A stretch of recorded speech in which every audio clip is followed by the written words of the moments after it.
The crystalline towers of Zephyria 7 gleamed under three suns, casting prismatic shadows across the marble plaza where Anna stood alone. Her crimson ceremonial robes, the color reserved for unmated females, felt heavier with each passing day. Around her, the Zephyrian people moved in perfect pairs, their bioluminescent skin patterns synchronized with their bonded partners, creating hypnotic displays of coupled harmony. Anna's skin remained dim, unsensed, a mark of her shameful solitude. Incomplete, whispered the passing crowds. Broken, half-being, on Zephyria 7. To be unbonded after one's 20th solar cycle was considered a fundamental deficiency, a crack in one's very soul. The Zephyrians believed that individuals were mere fragments until unified through neural bonding, a sacred fusion that linked two minds, two bodies, two destinies into one perfect whole. Anna had been ostracized for 3 cycles now, denied entry to public gatherings, refused service at nutrition centers. Her family had performed the rite of severance, erasing her name from their ancestral records as though she had never existed, all because she refused to bond with Kelvar, the male chosen for her by the Council of Pairs. She couldn't explain why. The bonding ceremony had been prepared, the neural conductors positioned, but when Kelvar extended his luminescent hand toward her consciousness, Anna had felt something wrong, a darkness in his pattern, a cruelty hidden beneath synchronized smiles. She had fled the ceremonial chamber, and in doing so, had sealed her fate as an outcast. Now she survived on scraps, sleeping in the abandoned sectors where the city's perfect symmetry began to crack and decay. That was where she first saw Eric. The human stood in the shadow of a derelict transport hub, studying a holographic map with casual confidence that seemed utterly alien to Anna. Humans were rare on Zephyria 7. The few who visited were usually traders or diplomats, quickly shuttled through designated zones and kept separate from Zephyrian society. This one appeared different.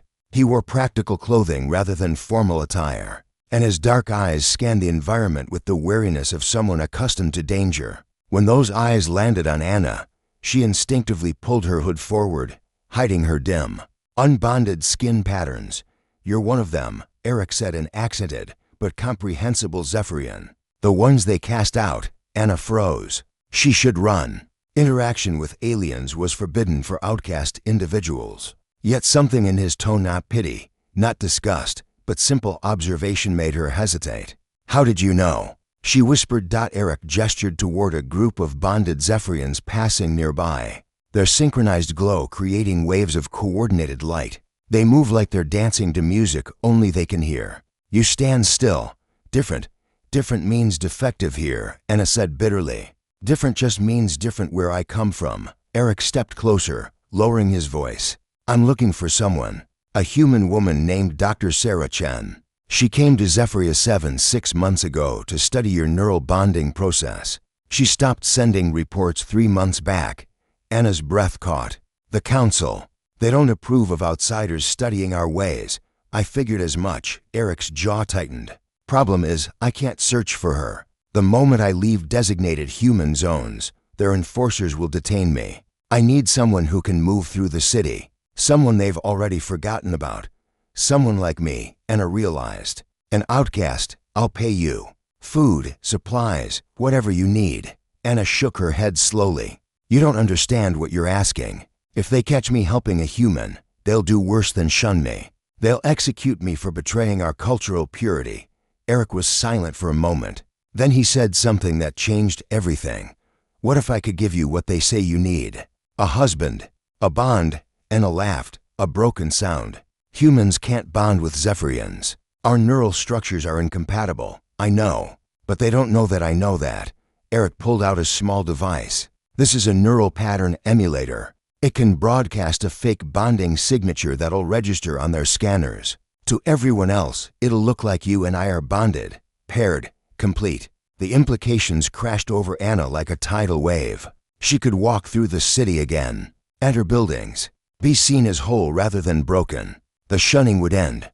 "Why would you do this?" she asked. "You could find another way." Eric's expression hardened. "Because Sarah is my sister, and because I've seen what these perfect societies do to people who don't fit their molds. On Earth, We fought wars over that kind of thinking.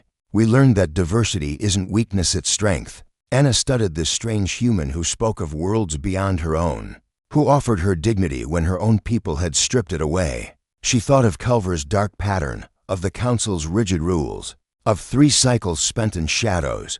Please, she heard herself say, the word catching in her throat.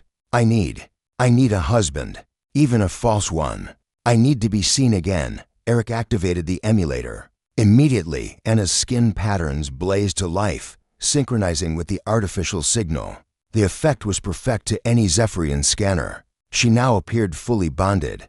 Then we have an agreement, Eric said. Extending his hand in the human gesture of partnership, Anna clasped it, feeling the warmth of his unsensed, unbonded, perfectly individual touch over the following weeks. Anna and Eric moved through HFY 7 as a bonded pair. The transformation in how others treated Anna was immediate and absolute. Doors opened. Voices greeted her. She was no longer invisible. Together, they uncovered the truth about Dr. Sarah Chen. She had discovered that the neural bonding process wasn't sacred evolution but technological conditioning, a control mechanism that suppressed individuality. The Council had imprisoned her to prevent this knowledge from spreading. Eric freed his sister using Anna's knowledge of the city's forgotten passages. As they prepared to leave HFY 7, Sarah looked at Anna with knowing eyes.